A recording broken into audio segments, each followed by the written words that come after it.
Good morning, friends and family. I'm on the road this morning heading to a meeting in Indianapolis, so I'm doing my devotions a little early as I've stopped for a moment. Today's devotion is August 17th, 2019, and we're looking at the story of Jesus walking on the water.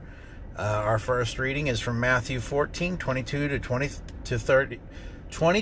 33.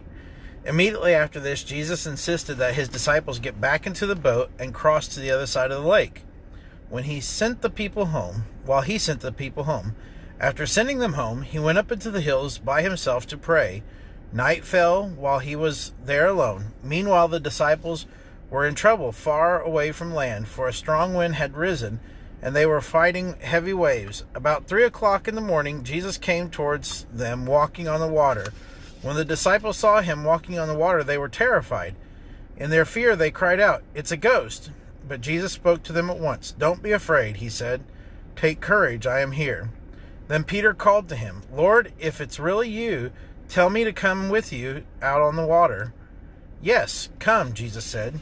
So Peter went over the side of the boat and walked on the water towards Jesus. But when he saw the strong wind and the waves, he was terrified and began to sink. "Save me, Lord," he shouted. Jesus immediately reached out and grabbed him. "You have so little faith," Jesus said. "Why did you doubt me?" When they climbed back into the boat, the wind stopped. Then the disciples worshipped him. "You really are the Son of God," they exclaimed. The second reading is from Mark 6:45 through 52. Immediately after this, Jesus insisted that his disciples get back into the boat and head across the lake to Bethsaida, while he sent the people home. After telling everyone goodbye, he went up into the hills by himself to pray. Late that night, the disciples were in their boat in the middle of the lake, and Jesus was alone on the land. He saw that they were in serious trouble, rowing hard and struggling against the wind and waves. About 3 o'clock in the morning, Jesus came toward them, walking on the water.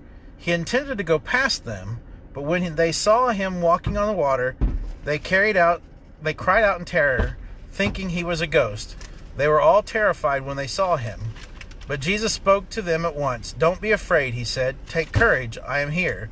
Then he climbed into the boat, and the wind stopped. They were totally amazed, for they still didn't understand the significance of the miracle of the loaves. Their hearts were too hard to take it in. And the last reading is from John chapter 6, verses 16 through 21. That evening, Jesus' disciples went down to the shore to wait for him. But as darkness fell, Jesus still hadn't come back. They got into the boat and headed across the lake towards Capernaum.